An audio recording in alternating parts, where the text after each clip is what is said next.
जय श्री कृष्ण। नमस्कार दोस्तों, स्वागत है आप सभी का हमारे चैनल भक्ति ज्ञान में। दोस्तों, आज मैं आपको हल षष्ठी व्रत की महापुण्य फल देने वाली 5 कहानी सुना रहा हूँ। प्राचीन काल में एक ग्वालिन थी।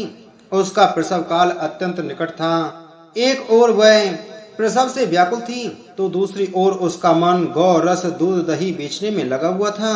उसने सोचा कि यदि प्रसव हो गया तो गौ रस यूं ही पड़ा रह जाएगा। यह सोचकर उसने दूध दही के घड़े सिर पर रखकर और उसे बेचने के लिए चल दी। किंतु कुछ दूर पहुंचने पर उसे असहनीय प्रसव पीड़ा हुई।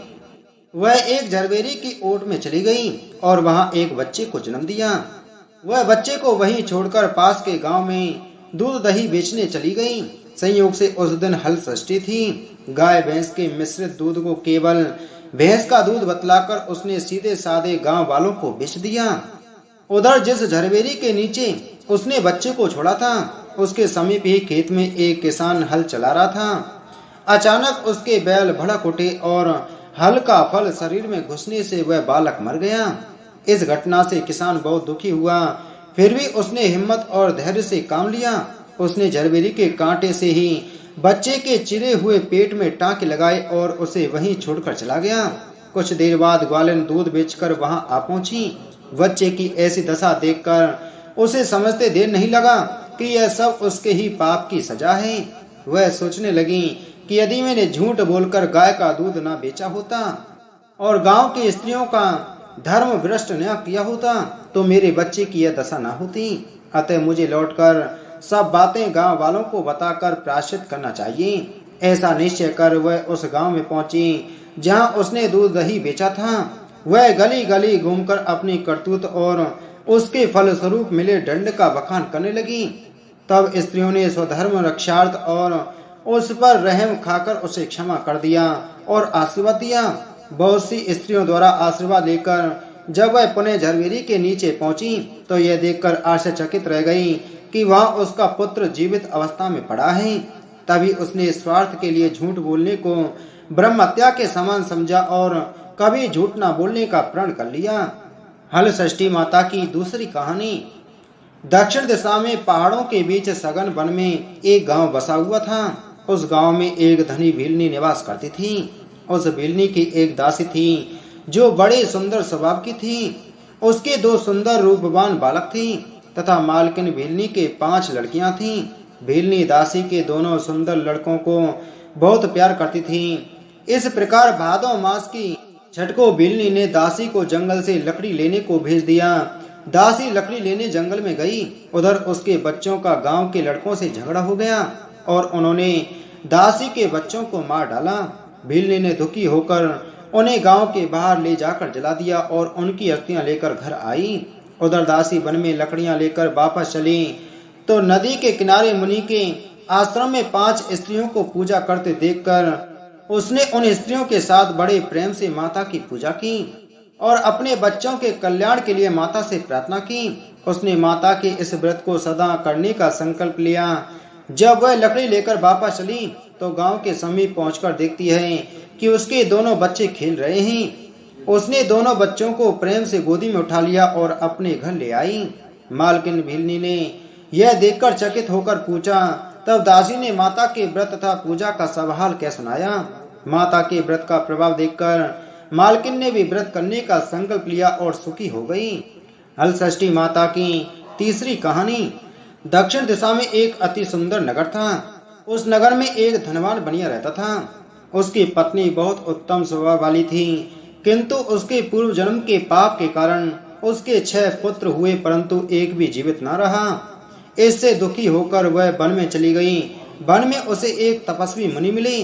वैश्य की पत्नी रोती हुई मुनि के चरणों में गिर पड़ी और मुनि के पूछने पर अपने दुख का कारण बताया। मुनिराज ने ध्यान लगाकर उसके बालक को वरुण कुबेर इंद्रलोक में खोजा परंतु बालक नहीं मिले। तब वह समाधि लगाकर ब्रह्मलोक गई। वहां वह बालक दिखाई दिए। मुनि ने कहा, हे बालक, तुम्हारे वियोग में तुम्हारी माता मृत्यु लोक में तड़प रही है, इसलिए तुम मेरे साथ चलो। यह सुनकर बालक बोला, हे मुनिराज, मैं कई बार गया और वापस आया हूँ। अब गर्भ के दुख से मैं दुखी हूँ, अतः अब मैं नहीं जाऊंगा। मुनिराज ने उसे बहुत समझाया, परंतु वह तैयार नहीं हुआ और मुनिराज से बोला, उनसे कहना कि वह मुझे पाने के लिए हलषष्ठी माता का व्रत करें और व्रत के प्रभाव से मेरे उत्पन्न होने पर मेरी पीठ पर पोता से प्रहार कर दें, तो इस क्रिया से मैं दीर्घायु हो जाऊंगा। यह सुनते ही मुनि की समाधि खुल गई और उन्होंने सामने बैठी वैश्य पत्नी को पुत्र का संदेश कह सुनाया। वह संतुष्ट होकर घर वापस आई और समय आने पर हलषष्ठी व्रत किया। पुत्र रत्न उत्पन्न होने पर उसने पूजा के अंत में बालक की पीठ पर पोता मारा, जिसके प्रभाव से वह दीर्घायु हो गया। अब वह बड़े पत्नी सदैव हलषष्ठी माता के व्रत करने का संकल्प लेकर सुख पूर्वक जीवन व्यतीत करने लगी। हलषष्ठी माता की चौथी कहानी।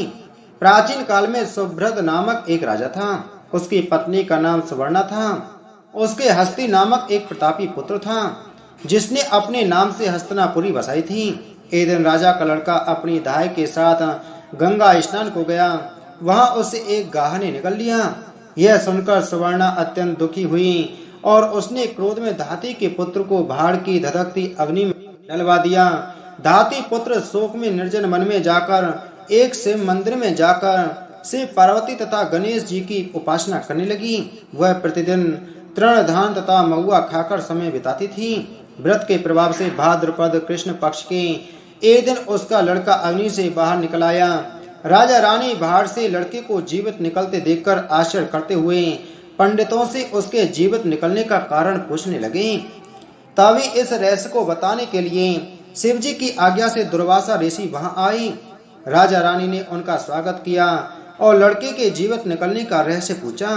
दुर्वासा ऋषि बोले, हे राजन, इस धाती ने वन में नियम पूर्वक श्रद्धा से भगवान शंकर, पार्वती, गणेश तथा स्वामी कार्तिकेय का पूजन किया है। इसके प्रभाव से ही इसका लड़का जीवित हो गया था।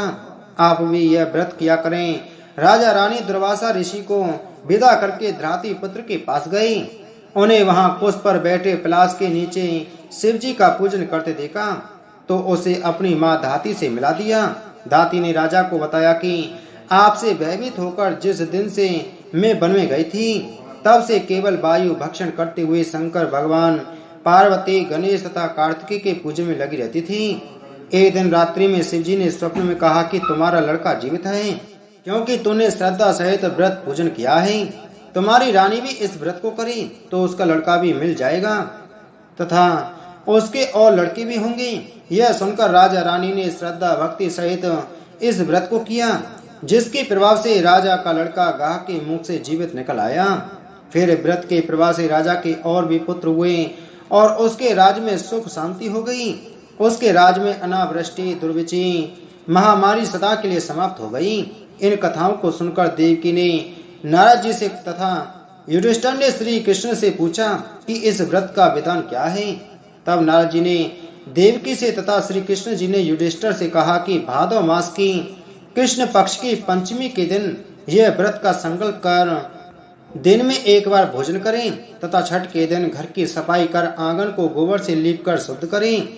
नदी, तालाब या कुएं के जल से स्नान कर एक बार का धुला हुआ कपड़ा धारण कर सौभाग्य से समस्त श्रृंगार से सुसज्जित होकर दोपहर के बाद सुंदर स्थान पर गौ के गोबर से लीप कर चौक बनाकर हलषष्ठी माता की मूर्ति बनावे या कागज पर भैंस के घी से सिंदूर मिलाकर मूर्ति बनाकर पीड़ा या पुष्प या पलाश के पत्ते के आसन में स्थापित करें और पूर्व मुख होकर के पूजा करें। पूजा के स्थान पर बच्चों के खिलौने तथा पोता रखें। कलश तथा गणेश जी की पूजा करके श्रद्धा सहित साथ में हलषष्ठी माता की पूजा करें। कृत्रिम तालाब बना उसमें जल देवता वरुण जी का पूजन कर व्रत की कहानियां पढ़ें या सुने। पूजा के अंत में महुए के पत्ते में जल से उपजे धान का प्रयोग करें, भोजन करें। उस दिन खेत या हल चली धरती पर न चलें। इस विधि से नारी व्रत रखेगी, उसकी समस्त मनोकामनाएं पूर्ण होंगी और तथा जीवन सुखमय होगा। व्यास जी के अनुसार इस व्रत के प्रभाव से ही देवकी ने श्री कृष्ण को पाया तथा युधिष्ठिर और द्रौपदी ने व्रत की महिमा सुनकर बहु उत्तरा के साथ व्रत किया, जिसके प्रभाव से उत्तरा के गर्भ से मृत बालक को जीवित पाया, जिसका नाम परीक्षित पड़ा। इस विधान से जो भी नारी ये व्रत करेगी उसकी देवकी तथा द्रौपदी के समान सभी मनोकामनाएं पूर्ण होंगी। हल षष्ठी माता की 5वीं कहानी। एक बार काशीपुरी में देवरानी व जेठानी रहती थीं। देवरानी का नाम तारा व जेठानी विद्यावती थी। दोनों ही नाम अनुरूप तारा उग्र स्वभाव तथा विद्यावती अति दयालु थी। एक दिन दोनों ही ने खीर पका ठंडा करने के लिए खीर को आंगन में रख दी और बातें करते करते अंदर बैठ गईं। तभी 2 कुत्ते खीर देखकर खाने लगे। तब आवाज सुनकर दोनों देवरानी व जेठानी बाहर आईं तो अपनी खीर को कुत्तों को खाते देखा। विद्यावती अपनी खीर को झूठन जान बचे शेष को भी कुत्ते के सामने पुनः डाल आई और तारा ने दूसरे कुत्ते को एक कमरे में बंद कर खूब मारने लगी। जैसे तैसे वह कुत्ता अपनी जान बचाकर बाहर भाग गया। दूसरे दिन दोनों कुत्ता एक जगह पर मिले और एक दूसरे का हाल पूछने लगे। इस पर विद्यावती के खीर खाने वाला कुत्ता कहने लगा कि वह स्त्री बहुत ही दयालु थी। उसने मुझे बाकी बची खीर भी खाने को दे दी। ईश्वर करे कि जब मेरा दूसरा जन्म हो तो मैं उसी की संतान बनूं और उनकी खूब सेवा करूं। अब दूसरा कुत्ता कहने लगा कि मैं भी उसी औरत की संतान बनूं जिससे कि मैं उससे अपना बदला ले सकूं। उस दिन हलषष्ठी व्रत था। तारा की मार से वेदम वह कुत्ता मर गया। अगले हलषष्ठी व्रत के दिन तारा ने एक पुत्र को जन्म दिया। जन्म के बाद वह बालक अगले हलषष्ठी व्रत के दिन मर गया। इसी प्रकार तारा ने एक एक कर 5 पुत्र को जन्म दिया। उनका पुत्र 1 साल बाद हलषष्ठी व्रत के दिन मर जाता था, जिससे तारा दुखित होकर हलषष्ठी माता से प्रार्थना करने लगी। उसी रात सपने में तारा ने वही कुत्ते को देखा जो उसकी मार से मरा था। कुत्ते ने सपने में तारा से कहा कि मैं तुमसे बदला लेने के उद्देश्य से तुम्हारा पुत्र बनकर आता हूँ और मरकर पुनः चला जाता हूँ। जब तारा ने अपने अपराधों के लिए क्षमा मांगी तो उस कुत्ते ने कहा कि तुम हलषष्ठी व्रत करो जिससे तुम्हें दीर्घजीवी पुत्र की प्राप्ति होगी। सपने में कही विधि अनुसार तारा ने अगली बार हलषष्ठी व्रत को किया और माता से आशीर्वाद मांगा। हलषष्ठी माता की कृपा से तारा ने दीर्घजीवी संतान को जन्म दिया और प्रसन्न पूर्वक जीवन यापन करने लगी। इधर विद्यावती ने भी हलषष्ठी व्रत कर माता की कृपा से एक सुंदर सुशील पुत्र को जन्म दिया और सुख पूर्वक निवास करने लगे। बोलो हलषष्ठी माता की जय।